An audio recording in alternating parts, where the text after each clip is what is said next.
कहता है 7 लाख रुपया 6 लाख किडनी लगाने में लगेगा डॉक्टर साहब, इसीलिए नहीं बोलती है कुछ।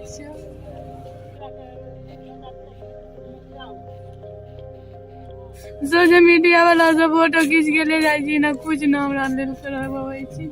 हमरा ये है जो हमरा पवन के पकड़ के जेल में पकड़ाइल है, प्रशासन के कहिए उनको किडनी दिवा दीजिए। ये है बिहार के मुजफ्फरपुर की रहने वाली सुनीता।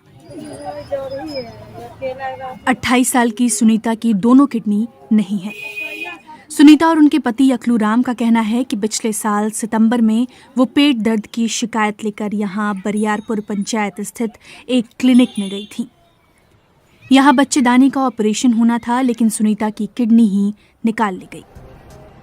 हमरा ये है जो हमरा पवन के पकड़ के जेल में पकड़ाइल है, प्रशासन के कहिए उनको किडनी दिवा दीजिए। नहीं एक को किडनी दिवा दीजिए, नहीं 2 को देगा, एक भी देगा। हमारा बाल बच्चा छोटा छोटा है, कौन देखेगा? वहाँ से चंदा मांग मांग के लाता है तो यहाँ कह रहे हैं। मन में आता है जो बच्चा सके कौन देखेगा, कौन पढ़ाए लिखाएगा? मर जाएंगे तो बिलड़ जाएगा। पापा किसी को पोषत नहीं, मम्मी पोस लेता है, बाकी पापा से कभी नहीं होता है। पानी बहुत कम पीते होंगे? हाँ, वो में बात सुनते पानी पी लेते हैं।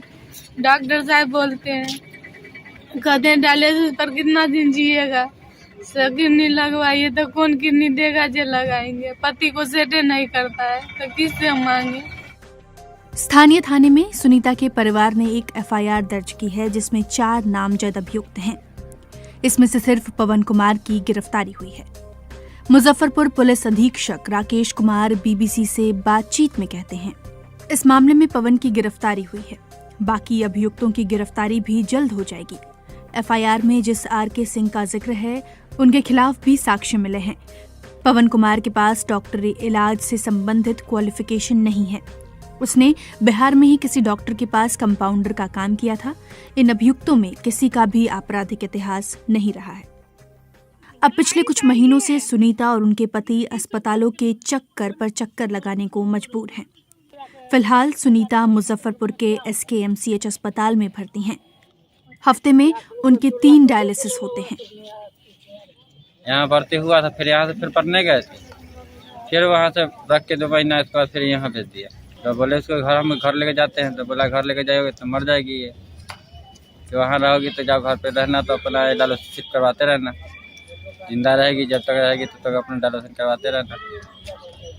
अब तुम्हारे नसीब में जितना दिन रह जाए, क्या करें, हमारे पास तो पैसे सहाय नहीं, सब कुछ कर सकते इसके आगे। सुनीता के साथ जो गुजरा वो पहली नजर में झोला छाप डॉक्टर की करतूत है। बिहार में 4 से 5 लाख झोला छाप डॉक्टर हैं। हालांकि सरकार इन ग्रामीण चिकित्सकों को ट्रेन कर रही है, लेकिन ये रफ्तार बहुत धीमी है। जिस क्लिनिक में ऑपरेशन की बात सुनीता और पति कह रहे हैं वो ये है, जिसके चारों तरफ खेत है। बंद पड़ा ये क्लिनिक पहली नज़र में मुर्गी पालने वाला एक फार्म लगता है। एफआईआर में इस क्लिनिक का नाम शुभकांत क्लिनिक है। क्लिनिक का एक पर्चा जो स्थानीय मीडिया में छपा है, उसमें क्लिनिक के संचालकों के नाम डॉक्टर पवन कुमार और डॉक्टर नारायण यादव लिखा है। इस मामले में भी गिरफ्तार नॉन मैट्रिक पवन पहले भूटान से लाकर फल बेचते थे। बिना रजिस्ट्रेशन के बीते 2 साल से चल रहे शुभकांत क्लिनिक के ठीक सामने रोड के दूसरी तरफ ही कृति ऑटो स्पेयर्स की दुकान है। ये दुकान पवन के छोटे भाई अविनाश कुमार चलाते हैं। पवन के पिता रघुनाथ पासवान मजदूरी करते हैं। पवन के एक भाई बरियारपुर गांव में ट्यूशन चलाते हैं। पवन के भाई अविनाश का दावा है कि ये क्लिनिक डॉक्टर आरके सिंह का है, जो ऑपरेशन किया करते थे, और पवन तो बस यहाँ झाड़ू और साफ सफाई का काम करता था। ये आरके सिंह हॉस्पिटल चला रहा था, मेरा भाई नाजायज में फंसा गया है, समझे। वो सिर्फ झाड़ू बारू के यहाँ काम करते थे। अब आरके सिंह ऑपरेशन की करता था और मरीज को वही लाता था, सबसे वही करता था।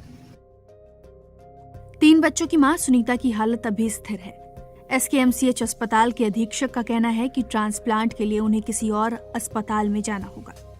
उसका यहाँ इलाज कर रहे हैं, अभी उसकी हालत अच्छी है, लेकिन वो मरीज तो पूर्णतः ट्रांसप्लांट का केस है और ट्रांसप्लांट हमारे संस्थान में नहीं होता है। और इसकी सूचना हम बराबर सरकार को भी देते हैं, उनके परिजन को भी बोले हैं, लेकिन जब तक संस्था कहीं ये ट्रांसप्लांट हेतु नहीं ले जाया जाता है मरीज, हमारे पास जितनी भी सुविधाएं हैं हम उसको प्रदान कर रहे हैं, रेगुलर उसका डायलिसिस कर रहे हैं। आखिर में ये जानते हैं कि दोनों किडनियां नहीं होने की स्थिति में एक मरीज के पास क्या क्या विकल्प होता है। अगर किसी मरीज के पास दोनों किडनी ना हो या फिर दोनों किडनी और किसी की फेल कर गई हो, दोनों की स्थिति एक ही तरह की हो गई, तो ऐसे परिस्थिति में मरीज या तो मेंटेनेंस हीमोडायलिसिस पर रह सकता है या फिर किडनी ट्रांसप्लांट के लिए उसको जाना पड़ेगा, गुर्दा प्रत्यारोपण कराना पड़ेगा। लेकिन मरीज का उम्र भी उतना ही महत्वपूर्ण है। अगर मरीज कम उम्र का है तो उसे हमेशा गुर्दा प्रत्यारोपण ही ऑप्शन के रूप में चुनना चाहिए, और अगर कोई डोनर अवेलेबल नहीं है तब वो मेंटेनेंस हीमोडायलिसिस या पेट वाली जो अनवरत डायलिसिस होती है जिसको CAPD